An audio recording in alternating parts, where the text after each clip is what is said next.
welcome everybody, and it is a real pleasure, as I said, to see everybody, and I'm really thrilled that we have our speaker with us today, and I'm so pleased that he was able to fit it into his agenda to come and Zoom with us today. And so, and actually, Stephen has been at the club a few times. And that's one about a year or so ago, and a few years ago. We've had the pleasure of having Steve with us at the club, and it's really great to, that you're able to come and Zoom in with us. And a special thank you to Alan Bonner for arranging Stephen to come and Zoom in today. And Alan Bonner has been my point of contact and the great organizer of most of our Zoom speakers. And I just found out that Alan is a very close friend to our speaker, Steve Paikin. And it's more than just a Facebook friend. They've been a friend for over 35 years. So a warm welcome to Steve Paikin and Alan Bonner. I'm going to hand the show over to Alan. Thank you very much. Now, Steve does not need a sidekick. We are good friends. I owe him money or anything, but we're not that close, but it's not borrowing money close. But Steve is one of these wonderful people, of which there are very, very few, who says yes when asked to do something. And so we're all in this pandemic, and I did host the evening with Steve Paikin at the club. It was a great evening, well attended, and so we thought we'd reprise this on digital. Now, Steve is a broadcaster. He's used to live election coverage, election debates, where he moderates the debate among election leaders, and many episodes of the agenda are live. So it would be superfluous, gratuitous, unnecessary, and other big words for me to introduce him. Steve, I'm going to throw it over to you. Would you please introduce Steve Paikin? Well, I guess the most important thing you need to know about me is that I'm a friend of Brendan Calder's. How's that for a start? Hello, Brendan. I'm not allowed to say how or why I know Brendan Calder because we belong to a little secret. Yes, he's already got his finger up to his mouth like this, saying it's a little secret group that gets together, and I can't even acknowledge the existence of the group. So I'll just say, hi, Brendan, and we'll leave it at that. Alan, hi. Lovely to be in your company again. This is a very strange way of communicating. It's actually wonderful considering we're all confined to quarters for the last 3.5 months. So it is a way for us all to sort of be together, even though we're not really together. But I do long for the days when, when I can actually look across a table and see that a guest is sitting there that I can talk to and interview. For the last 3.5 months, I've been doing the agenda, which is, oh my gosh, started in 2006. So what is that? I don't know, 15, 16 seasons or something like that? 14? Math is off today. I'm telling you, I'm so punchy from 12 to 14 hours a day in the attic, taping a daily show, a daily podcast. I'm not complaining because obviously tons of other people have it worse, but this little space in my attic has basically been where I've lived for the last 3.5 months, probably 80 to 90% of the time. And I'm looking forward to the day. Well, today was the first day we got back into our studio. I taped a program earlier today, which will air tonight, where I was in the studio. Now, we have no guests allowed in the studio yet, so I'm still talking to boxes on walls as opposed to seeing actual people. But Alan, that's too long an answer to tell you that Steve, I really miss people. With great respect, if I were your producer, and of course I'm not qualified, I would be saying in your ear, Steve, he asked you to introduce Steve Paikin. Would you please introduce Steve Paikin? Radio, TV, print, education, family, go. Oh, all that. Okay. Born in Hamilton, Ontario, 60 years and 1 week ago. Went to the University of Toronto, Victoria College, Boston University for a master's in broadcast journalism. As the poster behind me suggests, I went to BU because I was a big Red Sox fan. I didn't become a Red Sox fan at BU. I was a Red Sox fan. That's why I went to BU. 3 years working for Ted Rogers at CHFI, 7 years working for CBC after that, and I think 27 at TVO now, hosting 5 different shows, the most recent of which is called The Agenda. That was better, I think. Excellent. Thank you very much. You still got it. Now, I noticed Walter Cronkite behind you there, and we have an audience that would know Walter Cronkite and watched him, and you and I did as well. Do you have other role models or, say, journalistic or broadcasting heroes? Besides yourself, you mean? Yes, please. Because Alan and I actually, we have known each other 35 or 36 years. And he was, of course, I remember him when he was a broadcaster, but I think you and I first met when you were working as executive assistant to Mel Lastman, who was then the mayor of North York. And I was at my City Hall reporter phase. This is the early 1980s, covering City Hall for CHFI. So that's when we would have met. So I'm certainly well aware of you. But I guess the people who have made the biggest impression on me would be, yes, indeed, Walter Cronkite, who I still believe has the most iconic moment in broadcast journalism history when he went on television live and just took those glasses off and reported to the world that President Kennedy had been assassinated. That is, I mean, I was only 3 when that happened, but I've certainly seen the tape numerous times. And that is, to me, the most iconic moment in the history of broadcast journalism. He just did that so elegantly and so mournfully, while yet, holding on to his composure.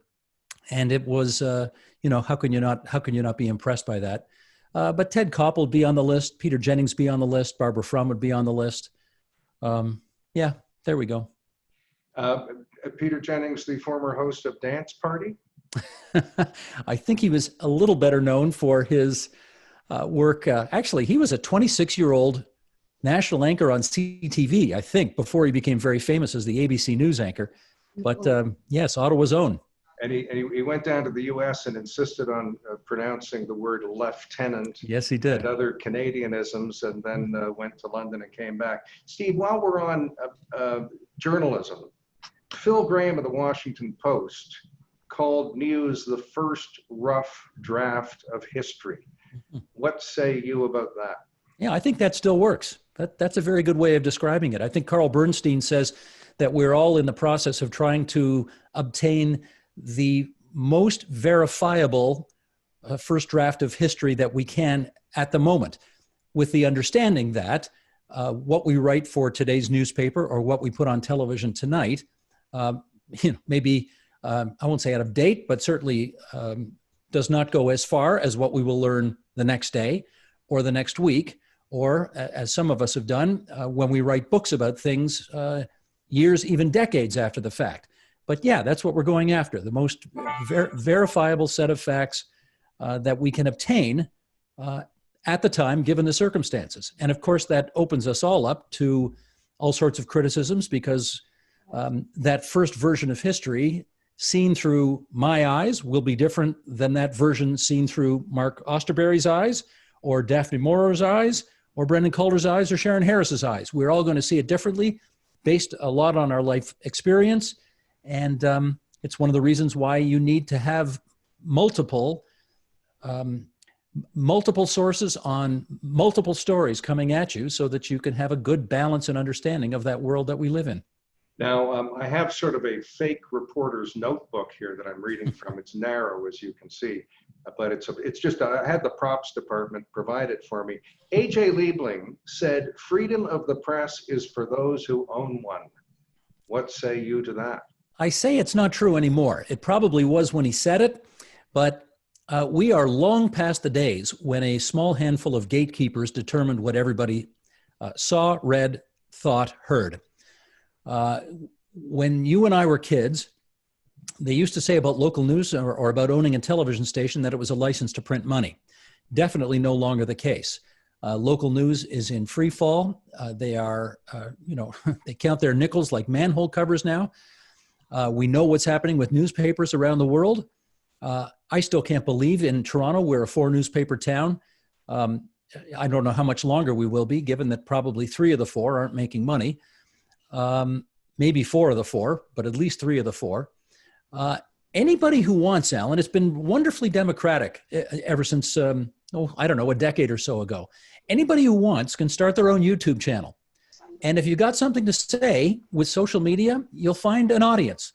Now, you may not find 10 million people on the first day, but all of us on this call can think of numerous examples of people who started very small and, have media empires to their name now, all because they started their own thing.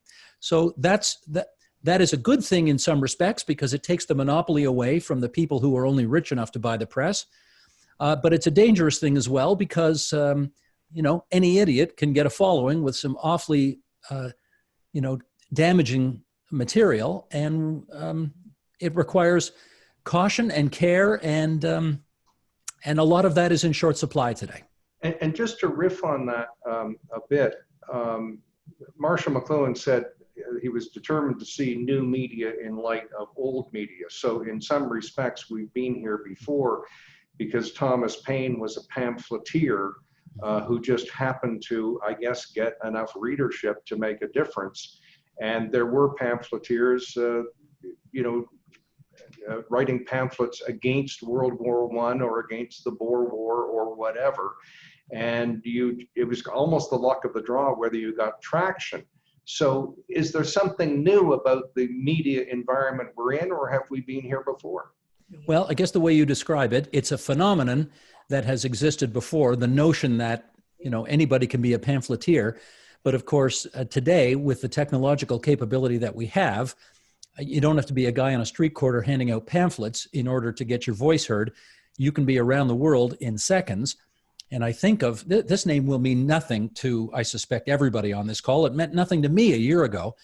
But I have a 17-year-old daughter who spends some time online, as most teenagers do. And I saw her one day just sitting on the couch laughing her head off. And I said, "Who's this?" And she says, "Oh, it's a guy named PewDiePie." Now, I don't know if anybody here's heard of PewDiePie, but PewDiePie basically went from establishing his own YouTube channel to 20 million subscribers in a year and made a lot of money doing so. And he is I guess he's the Thomas Paine of this generation. You can start with nothing. And, for people our age who don't really care to spend 4 hours a night looking at stuff on YouTube, he's huge. He's huge and he's made a lot of money and he's known all over the world. So it can be done. One of the things that seems to have changed, though, is the editor and the sober second thought. Oh, yes. Even you, who are very well respected and powerful at TVO, you can veto a guest or have a guest on, I assume. Do you want me to interrupt you now or wait till you finish? Should I correct that misimpression right now or wait till you finish the question? I don't think you will have much success correcting it, but let me just say that I'm sure that a couple of times a week, a producer says to you, we should do it a little differently or ask this, or let's go heavier or lighter on something. You do have some second thought around you, and I'm sure Walter Cronkite did too. But now with the electronic versions of everything, many times I've hung up from a journalist or pressed send on an email to a journalist on behalf of a client, and the next thing I know, it's on the online version. Nobody read it, no sober second thought, no nothing. That doesn't seem good for journalism, does it? Okay, 2 things here, and I don't know if you were being facetious at the first part, but I definitely want to correct the record. I'm not the decider on the agenda. I'm the host of the agenda. The executive producer is the decider. The executive producer, we have a pitch meeting every week. I pitch story ideas, the producers pitch story ideas, and the executive producer and her senior editor, the 2 of them, 2 women, both decide. They decide what stories we're going to cover. They have to green light all the guests who come on. So when I produce a segment, I go to them and I say, here's the idea I have. They say, okay, we like that idea. I say, here's who I'd like to have as guests, and they will green light the guests. And from time to time, I would say more often than I like, but the fact is I'm happy to have a second set of eyes on these things. They will say, not sure that that's the right combination or that's going to work. Have you thought about? And that is the same for every producer on the program. So I have never vetoed a guest in 27 years at TVO, ever. It just doesn't happen. And that's not to say that I love every guest that we've had on, but if a producer came to me and said, you know, this guy and this has happened. This has happened. A producer once came to me and said, I know you and this other person are in the middle of a big feud. And I know he hates you and you're not speaking to him right now, but he's actually the best guest for this segment. So what do? I said, book him. So that's how that works. Now, as to editing, you're absolutely right. One of the things that the democratizing of media has done is it has really taken jobs away from the people who edit copy. Instead of having people with 35 years experience in journalism looking over your copy to make sure that, and how many times have I seen this? Ontario Premier Dean Harris, that got into a story once. His name was actually Michael Dean Harris, but because the copy was being edited in Bangladesh, because it's cheaper to farm out that kind of service as opposed to pay your own people to do it, that kind of thing slips through. And that's happening more and more and more, and it's not good for journalism, but that's what the economics of journalism are today. I have one more quote for you, and it's from Mark Twain. Don't pick a fight with people who buy ink by the barrelful. And one of the reasons I want your comment is you once said live on air, this is not a gotcha program. I don't ask gotcha questions. And you said that of the former Liberal Premier who perhaps he was stripped of his name after he left office, the gas plant man. Dalton McGuinty. Dalton McGuinty. And you said you prefaced the question with that. And you're right. Your show isn't that typical gotcha kind of journalism. But what do you say about that, picking a fight with people who buy ink by the barrelful? Well, clearly the President of the United States doesn't believe it. That's for sure. It may have been true when Samuel Clemens said it, but it might have been true when Roger Clemens said it or Pinball Clemens said it. But it's probably not true now, because we know there's probably 45% of the people who live in North America who will be all too happy.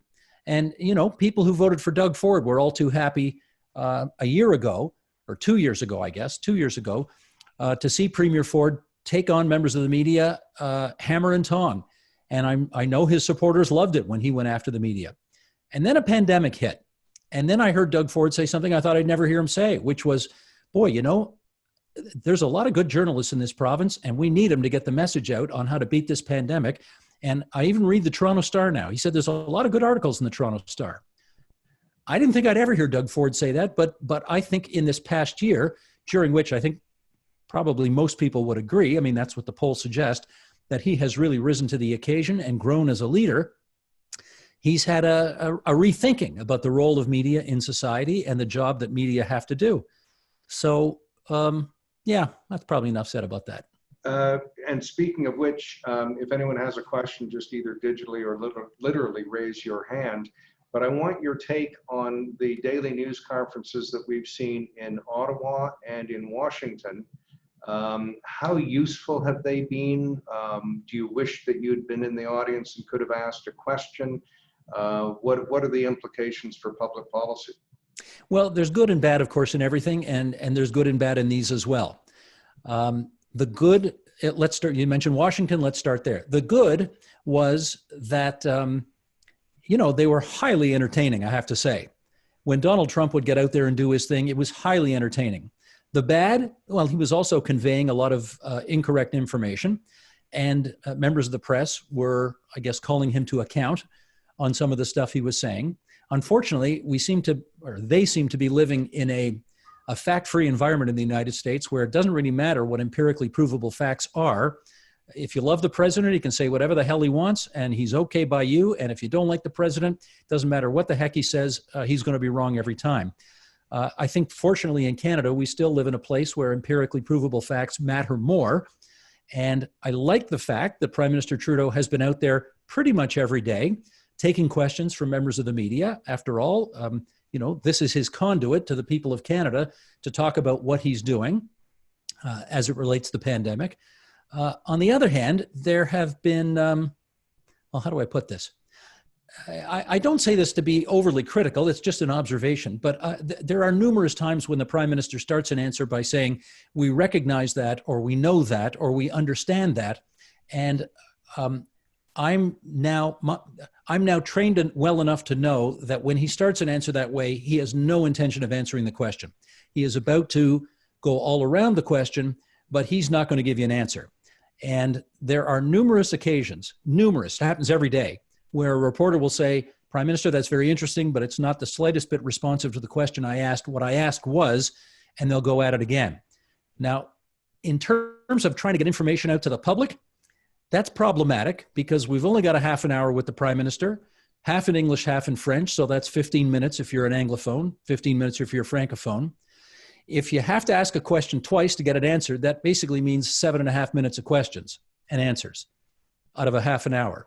So that's not that helpful. On the other hand, he's out there by himself. Premier Ford, when he does his daily briefings, he's usually surrounded by 2 or 3 or 4 cabinet ministers. And to his credit, I would say, if he doesn't know the answer to something, he doesn't get out there with bad information. He says, my Minister of Health will be able to answer that, and up comes Christine Elliott. Or my Minister of Finance will have the answer to that. Up comes Rod Phillips. So on the one hand, I'm glad that they're out there every day answering reporters' questions. Needless to say, it could be better done and more constructively done to get better information out. Well, this is inside baseball, and I apologize, but what do you think of this trend that's been fairly recent during your career of the people standing mute behind the leader who's making a speech? And that's the feature of Doug Ford's news conferences. It almost looks like the cover of Sgt. Pepper's Lonely Hearts Club Band. They're not actors, and I always think they look very, very awkward. What do you make of that? Well, I'll tell you what and I won't name the minister because this minister said it to me sort of in jest, but not really. But one day this minister said to me, I'm trying even hard not to identify the minister's gender.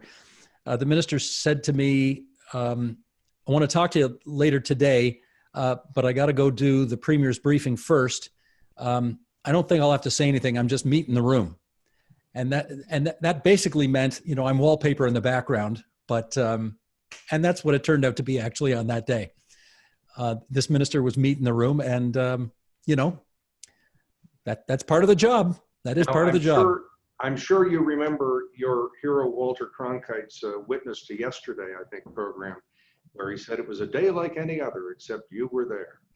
You may also remember Patrick Watson, a tremendous interviewer who did Witness to Yesterday, and he dressed up as other people and interviewed himself.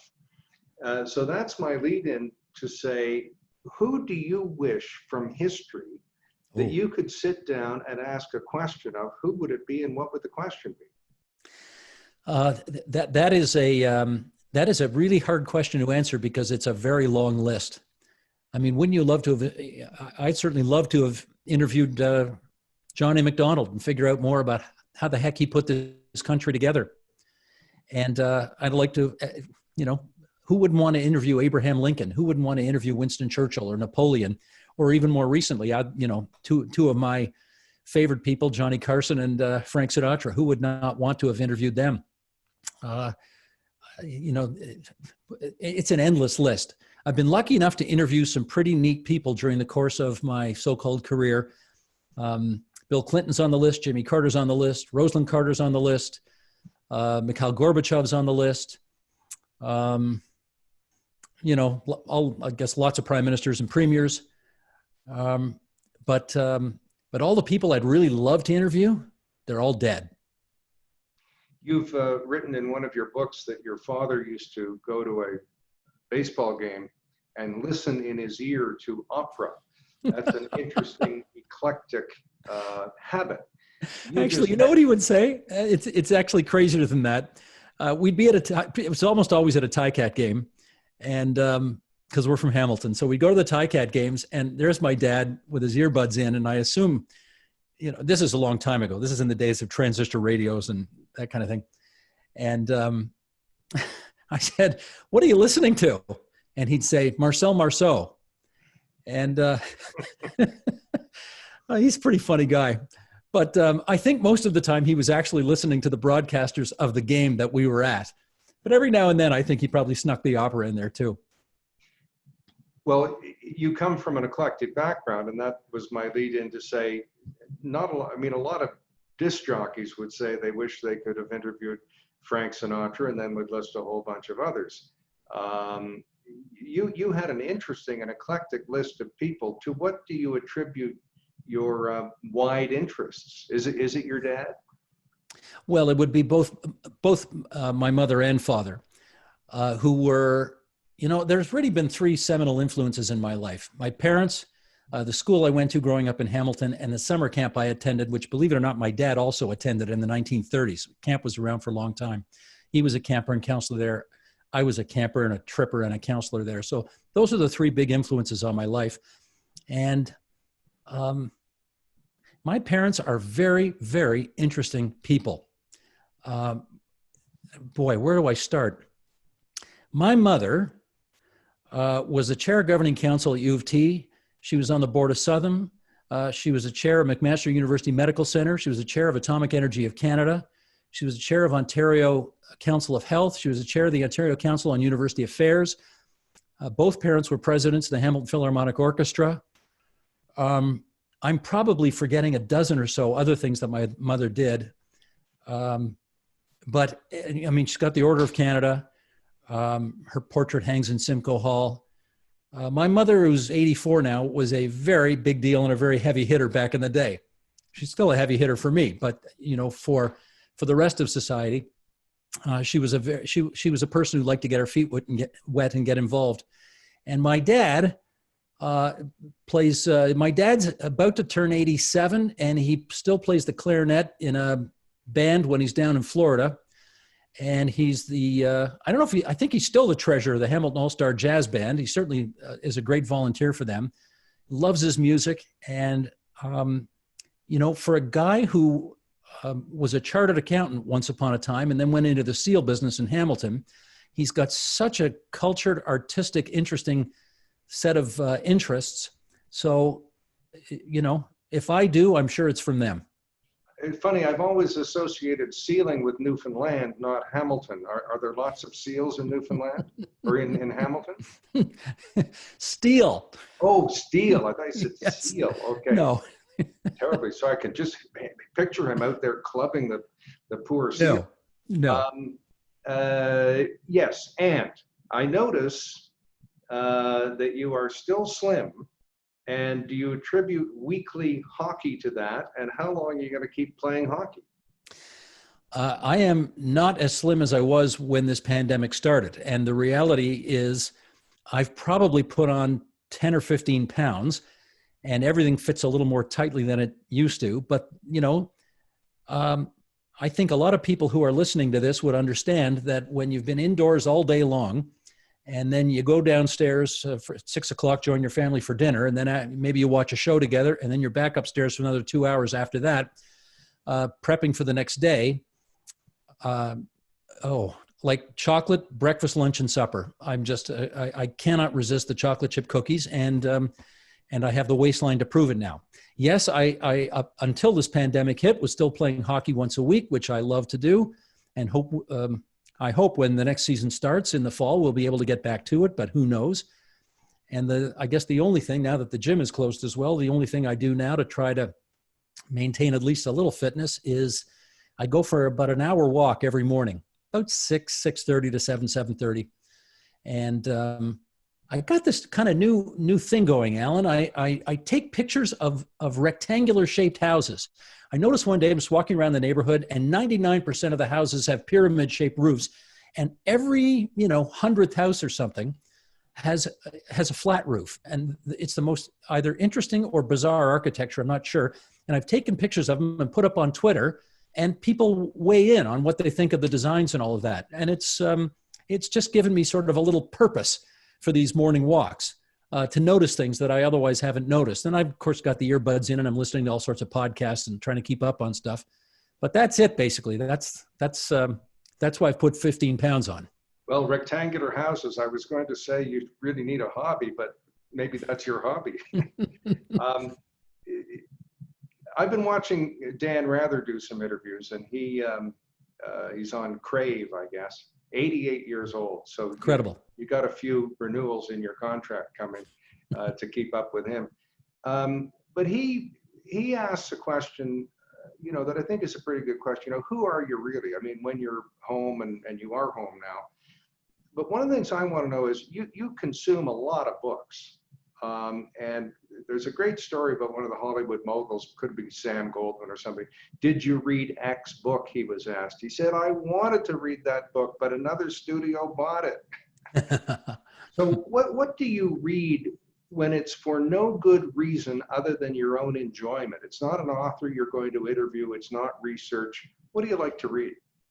Well, I'm glad you clarified at the end there, because between basically the middle of August and the end of June, I read about a book or two a week, but they're always for author interviews, and therefore it's always nonfiction. But of course, with the pandemic, there are many fewer books coming out right now because authors can't go on book tours, and publishers have decided to hold them back in the hopes of getting their investments back. So I've had very few books to read for work, and I have discovered something that I really have never discovered before, and that is fiction is very entertaining. And this is a revelation to me, because all I ever have read my whole life is nonfiction. And when I go up to the cottage, which I hope to do soon, I always take, I take some baseball biographies with me. I take some political biographies, but it's always nonfiction. And I guess I've discovered that being cooped up here all the time, and with life being so real these days, and you can't go to the movies anymore, I've needed that escape, and I've got some great fiction books around the house that I just thought, you know what, I'm going to give this a try. And I read The Hajj by Leon Uris, and I've read The Source by James Michener, and I'm into Irving Wallace's The Man right now, which, if you can imagine, was written 55 years ago. It tells the story of something that is impossible to happen 55 years ago. A black man becomes president of the United States. So, and it's just a great book. And I'm really glad that at the age of 60, I've sort of discovered how wonderful fiction is. So I'm going to take some fiction books up to the cottage this summer as well. Oh, good for you. Apparently at a party one time, someone walked up to Margaret Atwood, whom I'm sure you've interviewed, and I interviewed her too, and remarked that he wanted to do some writing when he retired. And Margaret Atwood said, well, what do you do now? Well, I'm a surgeon. And she said, yeah, I think maybe I'll take up brain surgery. Not very charitable, because I'm not sure writing is brain surgery, but is there something that you've been thinking that you might want to do? We're kind of the age where we want to go on a safari in Africa, or open up a bookstore, or take up macrame or something. Is there something that you are reserving for later in life to do? Nope. Everything that I have been doing, I love doing and want to keep doing. And whether that's work or hobbies or interests, or I can't, I'm sure there's something out there that I haven't done yet that I really should, probably a place to have traveled that I've never seen. Because I certainly haven't done a lot of traveling in my life, but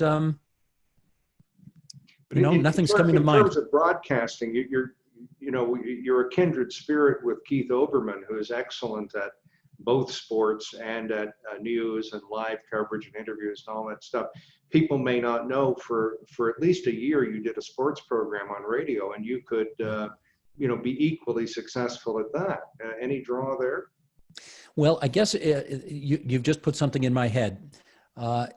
If before I die, I get to do the play-by-play for one Red Sox baseball game, that would be phenomenal. I don't think that's going to happen, but I guess that's on the bucket list. Okay, and bloopers. Everybody in broadcasting has said something that you wish you could just pull back from the airwaves, or it's a double entendre, or something like that. Can you share a blooper or two with me? I don't have a fabulous story on this, other than this is an incredibly stupid mistake I made once, which is, I remember, and I was at CBC News World, as they called it then at the time, and I used to do the news on the top, so it's like 5-6 minutes of news before they threw to a program. And the last item before signing off was Canada winning a gold medal at some, I don't know, World Hockey Championship or Olympics or something like that. And I was doing I was watching the highlights and I got really very excited about doing the voiceover of these highlights, that I came back on camera and I signed off and I botched my own name. I missaid my own name. That's about the stupidest thing I've done, I think, on camera. But what can I tell you? I was so excited to see us win that I just sort of lost it. What did you call yourself? I just kind of, if everybody tries this, their microphones are muted now. Good. Bonnie Lawrence, you should mute your microphone too. And just try saying Steve Paikin. It's not that easy a name to say. And I don't know. I got so excited. I tripped over it and I just said something else. Well, I once heard an executive from your network refer to you as Stevie-O because your persona and TVO were so intertwined. I think I saw you on the air one time saying, well, hello, Mr. So-and-so, how are things in the XYZ Corporation? And the guest said, well, my name is not so-and-so, it's Smith, and I'm not with the XYZ, I'm with the ABC. And I think I sent you an email saying that had happened to me. Does that ring a bell at all? The beautiful thing about turning 60 is I can't remember any of that stuff. So I don't remember that at all, Alan, I have to say. Okay. But I'm sure it's happened. Now, you are also really well known for having delved into premiers of Ontario, written books about them. The latest was about Bill Davis, really thick tome, rivaling Conrad Black's. I've tried pressing leaves with both your books and Conrad Black's books, and yours hold up very well for that purpose and keeping doors open and so on. Robarts, of course.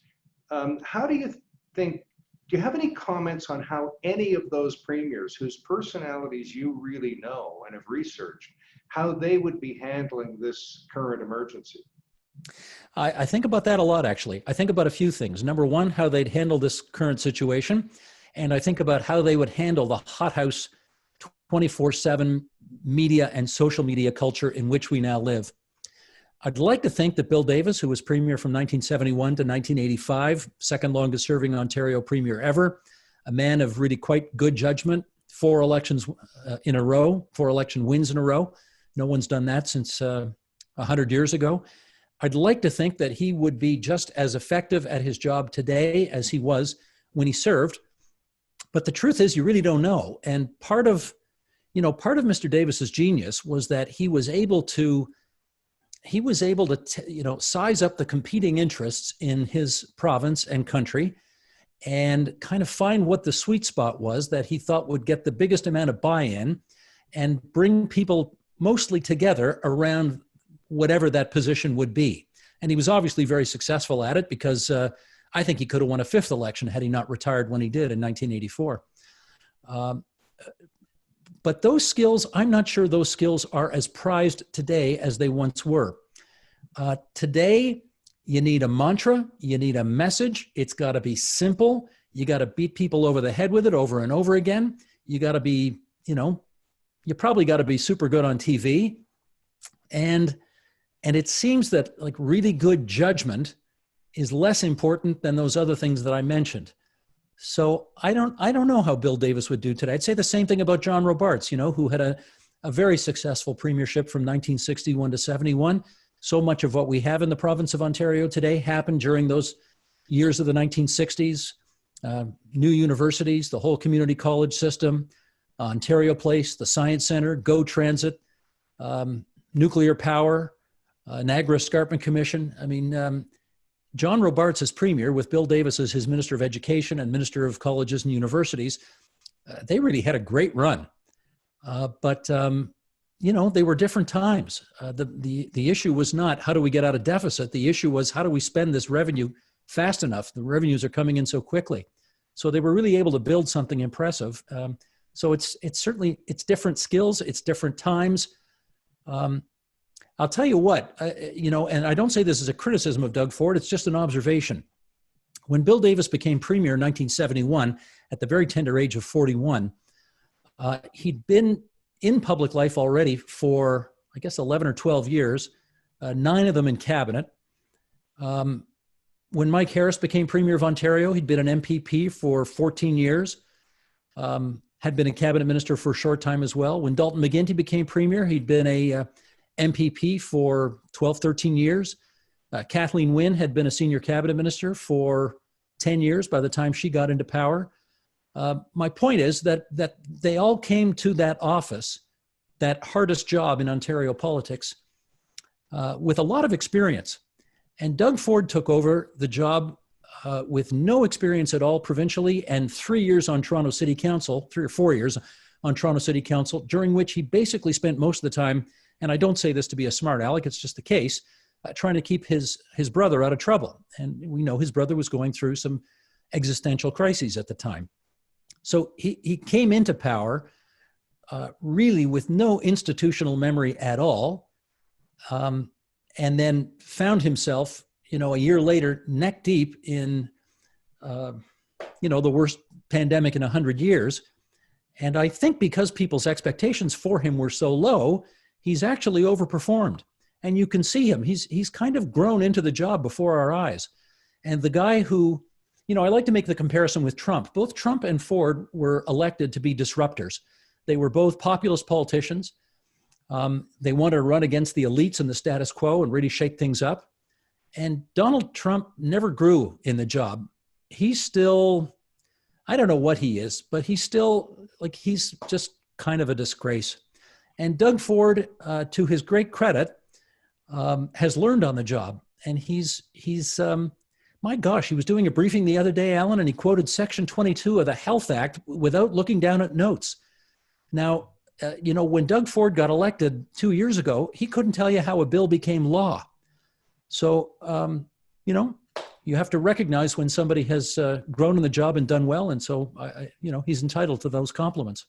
Now, you and all members of the pundocracy and commentating elite are familiar with the phrase, he had a tin ear. When you say something that is untoward in public policy and public communication, he had a tin ear. Wasn't Premier Ford absolutely note perfect in his version of populism, quite different than Donald Trump's? When he gets in his truck and drives out to a place, picks up some masks, delivers them wherever they're supposed to go, and makes those kind of everyman gestures, which didn't seem to be artificial at all. It seemed to be the real him. 110% right. And wearing a mask while doing it, I might add. In other words, following his own protocols, which again, Donald Trump does not do. He violates his own administration's health protocols on a daily basis. Yeah, the premier gets up to the microphone every day, and when he hears about somebody dying, he heard about a migrant worker dying the other day, and my heart goes out to them. Now, Doug Ford, when he was running for office, wasn't particularly sympathetic to the plight of migrant workers, and I remember him saying something like, we got to take care of our own first. When some people started to say those migrant workers are coming up from Mexico and they're bringing COVID with them, Doug Ford put a stop to it. And he basically said at his press conference that day, I don't want to hear anybody taking any shots at migrant workers. They work their backsides off and they contribute to our economy. That's a different guy from the guy who got elected 2 years ago. The other big difference is Donald Trump really has, otherized people who aren't white, if I can just put it bluntly like that. And, multicultural Ontario is very much, always has been and is a part of Doug Ford's coalition. He has great relationships with many, I won't say all obviously, but many in the Black communities of this province. And I think that's a big difference between the two of them. Just to return to one of your favorites, Bill Davis, and you rightly noted his electoral success, and you are 100% right. I was there. I was out of journalism by the time he was going to run for a fourth time, and I guess it was 83. He was going to win and surprised everybody by dropping out. But in fairness, he didn't have much competition. I mean, nobody could envision a Premier Stuart Smith or a Premier Michael Cassidy. A lot of people out in the wilderness in the opposition during those years. Are there any members of the opposition during the time that you've been studying Ontario politics, back into the Robarts years, right up until the present who would have made good premiers, are kind of a Robert Stanfield, the best premier we never had type of person? Well, the first name that comes to mind, of course, is the best, if you like that label, the best premier we never had, I guess, is Robert Nixon. Mr. Nixon came from a great political family. His father was premier in 1943. His father was the last liberal premier before the 42-year-long conservative dynasty from 43 to 85. And, Harry Nixon was a good man. Bob Nixon, his son, was and is a very good man. I just talked to him a couple of weeks ago. He's about to turn 92 next month, and he's still got so much game. It's not funny. I guess a few times I've put together a group of 5 or 6 or 7 of his acquaintances, and we've done Zoom calls on Sunday morning, and he's still very up on politics and follows things. But of course, he got elected leader of the Ontario Liberals in 67, I think, and 3 months later, he was up as a 37-year-old in his first election against John Robarts, who was the chairman of the board and was well on his way to a second consecutive majority government. So he didn't really have a chance that time. In 71, the Tories successfully transferred power from Robarts to Davis. Mr. Nixon again is going up against this young Bill Davis, who's got a pretty good reputation at the time. And Davis inherits the number of seats he gets from Robarts and adds to it. So once again, the Conservatives keep going. And then in 75, which was Mr. Nixon's best chance to become premier, he had a 15-point lead with about a week to go and lost it. Mr. Davis promised rent controls and managed to save the silverware. And in fact, Mr. Nixon, after that election, even though he got the second highest vote tally, it was not an efficient vote. So he actually came third in that election and had to step down. I'll note, though, that he was the 4-time Ontario Liberal leader. I'm sure that's a record, leading the same party 4 times. He actually, after he stepped down, before the 75 election. But the Liberal fortunes, after he stepped down, he did so well in the polls that people begged him to stay. So he ran in a leadership convention to succeed himself and won. And then twice more in the future, when other Liberal leaders had to step down. David Peterson one time, I think Stuart Smith another time. Stuart, who just died a couple of weeks ago, incidentally. He took over as interim leader on both of those occasions. So, and his daughter, of course, Jane Stewart, was a cabinet minister in Jean Chrétien's government. So that's a great political family. And Mr. Nixon would have made a fine premier. I'd have been very intrigued to see what kind of premier Stephen Lewis would have made, because, of course, in 1975, he became the leader of the opposition. And he was only in his 30s and a real firebrand, and that would have been really, really interesting, but not to be. And if my memory serves me, Mr. Nixon came within a hair's breadth of having the kind of accord or coalition that ended up putting an NDP government, Bob Rae, in power. There were negotiations that didn't quite come to fruition, but it was close, wasn't it? Well, they talked about it. I mean, you're referring in 1985 to Bill Davis is retired. Frank Miller wins the election, but he's only got a minority government, 52 seats. David Peterson's got 48 seats. Bob Rae holds the balance of power at 25. Peterson and Rae get together and they throw at Miller, and the dynasty is over. Now, that might have happened 10 years earlier. Bill Davis had a great night in 1971, winning majority, but then for a whole bunch of reasons, which are in my book if you want to get that, for a whole bunch of reasons, led his party to a precipitous fall. And he only managed to win a minority government in 1975. And discussions were had between Bob Nixon and Stephen Lewis as to whether or not they ought to combine their forces and throw out Bill Davis. But it never happened. Now, in 85, the seat difference between first and second place was only 4, and Peterson actually got more votes than Miller. The seat difference in 1975 was much bigger. I think Davis got 51 seats, and the Liberals were down in the mid-30s, and the NDP right with them. So it was a much bigger gap, and it probably would have been a tougher sell. Any other people who would have made interesting or even perhaps successful premiers, on your list? Well, let's think back for a second here. You do wonder about Stuart Smith, who was an absolutely brilliant guy, but who didn't necessarily love politics and the backslapping of all of that. But he was a very bright guy. And I just wrote a piece about him on our TVO website just a few days ago, because he's the guy who I think deserves a lot of credit and doesn't get it. Most people have never heard of him, of course. He's been out of public life since 1982. But he's the guy who took the Liberal Party from being a sort of a rural agricultural rump and said to the Liberals at the time, kicking and screaming, many of them, we have got to have some presence in the cities of this province or we're never going to win. And, you know, his first election in 1977, the Liberals won, I think it was either, one seat in what was then called Metro Toronto. And 4 years later, they won 2 seats. And he made such efforts to make that happen. And I have no doubt that the laboring in the vineyard that he did led in 1985 to David Peterson doing very well in the cities. And then in 87, Peterson winning the biggest majority government of all time. And I talked to Dalton McGuinty about the contribution Stuart Smith made.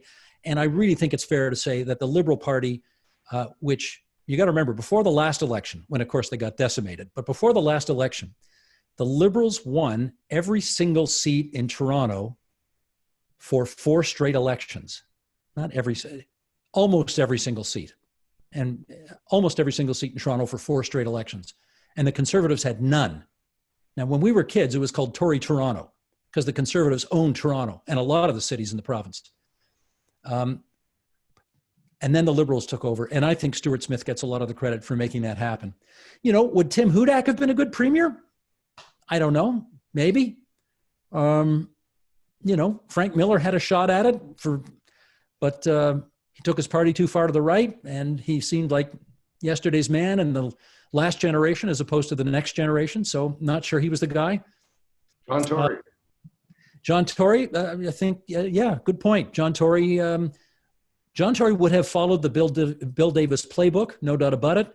And I'm sure he would have been a good premier. I think his popularity ratings as the mayor of Toronto are sky high. So, Steve, you know political trivia better than I do, but your colleague of many, many years, Robert Fisher, was apparently in a meeting with Bill Davis, and Bill Davis asked him if he'd ever thought of running for office. And Fisher, being the wise guy that he is, said, "For which party, Premier?" That is and, true. Mr. Davis said, "This meeting is over." You must have been asked to run.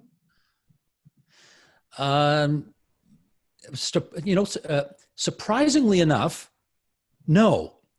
And I'm frankly not sure why. I know a bit about politics and, I follow the issues pretty carefully, but I'm going to infer from it that, who's been asked to run is my mother. My mother's been asked to run by all 3 parties in Hamilton at all different levels of government.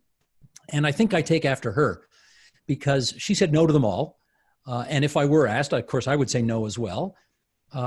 She always wanted to make her contribution to the public life of this province in her own particular way, and that did not involve for her partisan politics.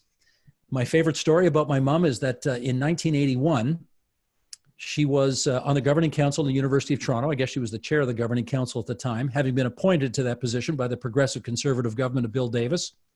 She thought it was important to support Stuart Smith because he was the leader of the Liberals and had a seat in Hamilton, which was our hometown. So she gave Stuart Smith money to help with his efforts. And in that 1981 election, she voted NDP. So I think I get my equanimity from her in as much as I can see some good in all of them and don't feel any need to join any of them. Okay, but where would you like to be if I could grant a wish on Zoom the way you can grant a wish on TV? Would you like to be mayor, opposition, gadfly questioner? Would you like to be a cabinet minister, the head of government? Do you ever think about this, and what would be the proper position for you? No, none of the above. It's not, boy, this is going to sound very pretentious, but I just don't think that's the work I'm meant to do. I think I'm doing the work that I'm meant to be doing. It is the work that I love doing. And I have never been tempted for a millisecond to hop to the other side of the fence. That's not to criticize those who have. You and I both know lots of journalists who've become politicians and done a really good job at it. But it's never tempted me. Now, there was a question on chat about your book, singular, and I will correct the questioner. It is books, plural. So you've got a good big one on Bill Davis, a good one on Robarts, and I think it's 2 on the life that political leaders lead. And there's been some academic commentary about your books that very few people have delved into the difficulty of the political life the way you have.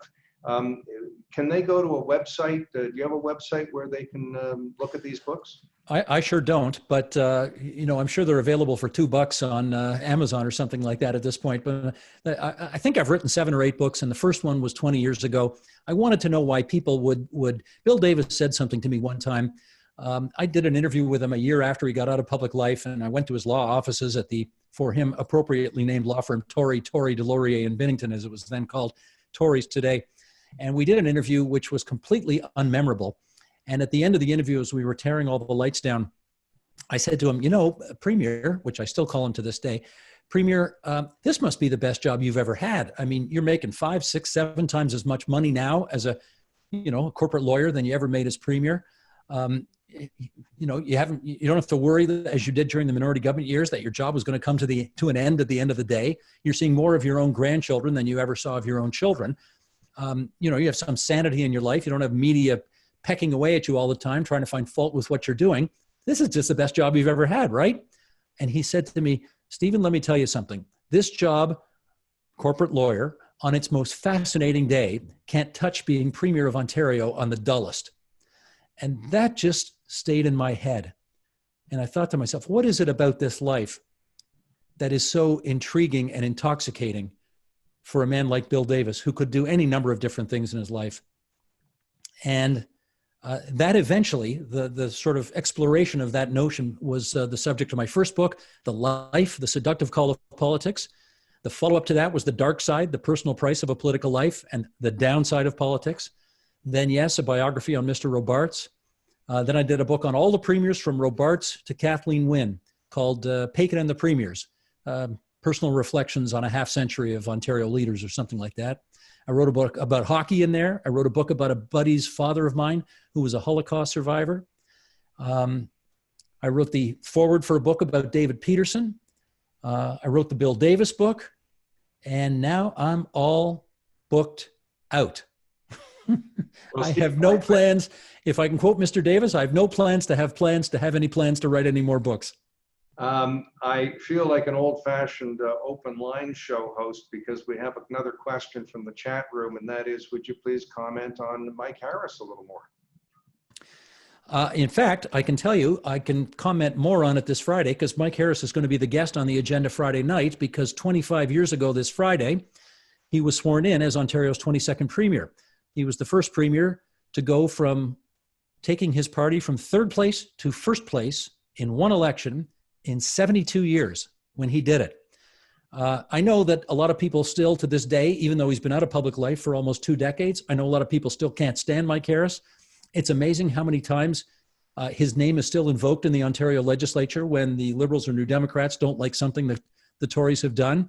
He is still to this day a very polarizing figure, but you have to give the man his due.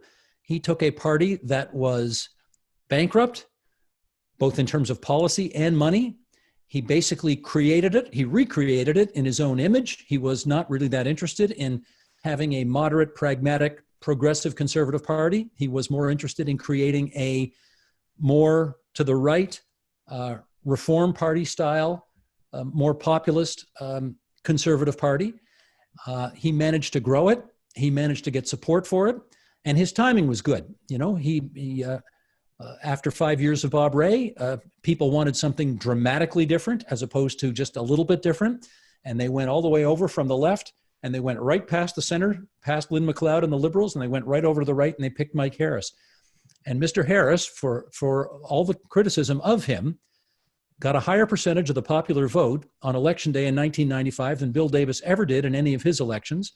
And 4 years later, he got actually a little bit more. So he won his majority government. He got reelected with the majority government.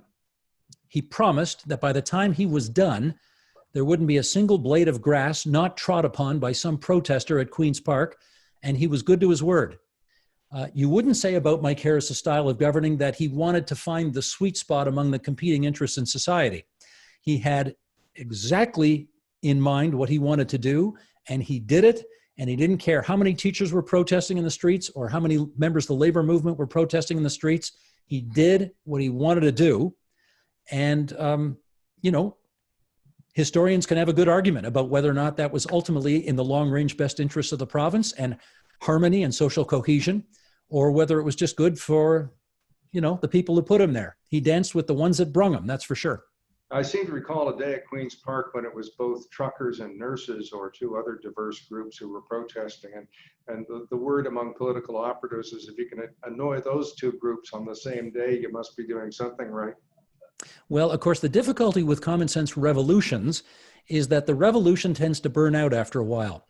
And, you know, moderate, pragmatic, progressive conservatism, we have seen, can stand the test of time. I mean, it lasted 42 years, and many would argue, and they would, I think there's some credence to this, that, you know, because Frank Miller took the conservatives too far to the right, he opened up the middle, and David Peterson snuck right in there. And David Peterson, almost in some respects, was the, you know, natural inheritor of the Bill Davis legacy.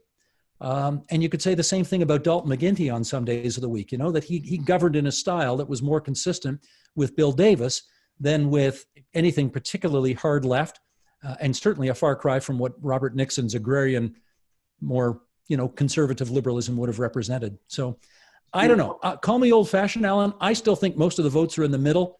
And I think if you can figure out where the center of gravity is, the moderate center of gravity in the province of Ontario, which I think Doug Ford is figuring out, I think you can live there for a long time. I think just one more question from me. Thank you, and then over to Leanne for other questions, because we're a little over the hour, so you're probably on meal encroachment, night differential, some kind of overtime. I'm not sure what union you're in, but in broadcasting, those are the ways it goes. Someone in the chat room has said your next book should be the Mike Harris book, so there is some agitation for you to do another book. Now, I began this time with you by asking you to introduce yourself because you're used to live broadcasting, and I'm going to end with a similar cheeky, in a similar cheeky way, and say, Steve, you've been doing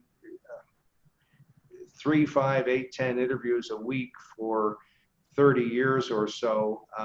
You must have in the back of your mind a question that I should have asked you that I didn't because I'm not as practiced as you are. So will you please ask yourself the final question? Sure. The final question is, and I plucked this one from my father's playbook. The final question is, and folks, we didn't set this up. He just said the question to me, and this is the first thing that popped in my head. Why are you so modest? And as my father says to me, son, always be modest in all things. And fortunately for you, you have a lot to be modest about. Thank you, folks. I'm here through Thursday. Try the veal. That's it. Steve, you answered so many of my questions, and many of them were trivia questions. And you know the tradition on Canadian game shows, you get a crummy prize like ragu spaghetti sauce or a pair of pantyhose by Legs or something. No big trips. But we're going to augment that with a faculty club pen, and it's been personally engraved with the words faculty club on it, and I'm going to keep that in safekeeping for you.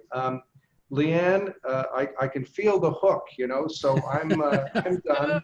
Thank you, Steve. Thanks, Alan. That was great fun. Appreciate it. Leanne, over to you. Thank you so much. Thank you, Steve, and thank you, Alan. And Steve, it was really great to get to know you more, and especially when you shared about your parents, incredible role models, and lucky for you and lucky for them as well. And I can see why your daughter spends 4 hours watching PewDiePie. It's a little hard to look at for 4 hours. It's a little out there. A little out there.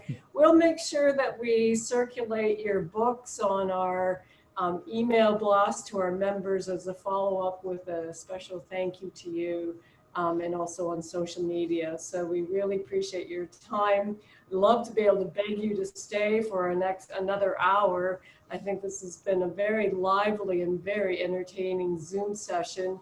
So thank you for your time, and thank you, Alan. And and I love what you said about being very and care. And that made me reflect about what we're doing at the club. We are being very cautious and taking a lot of care and planning for the day that we can reopen and sit across the table from one another. Amen. And I'm looking forward to the day that we can come together. We're planning on getting all the speakers together from our Zoom sessions for a very lively lunch at the faculty club. And so we will have that pin for you and some other special gifts. So thank you again for your time, and looking forward to seeing you on the agenda. And I welcome everybody. Hope that you'll be able to come and Zoom with us on Thursday. If you'd like to find out more about Agatha Christie, archaeology, and Alzheimer's, how that's all connected. So thank you again, everyone, for Zooming with us. Looking forward to seeing you Zoom. Be well. Thanks, everybody. Ciao, ciao. Great to see you all. Thank you. Great to see you. Thank you.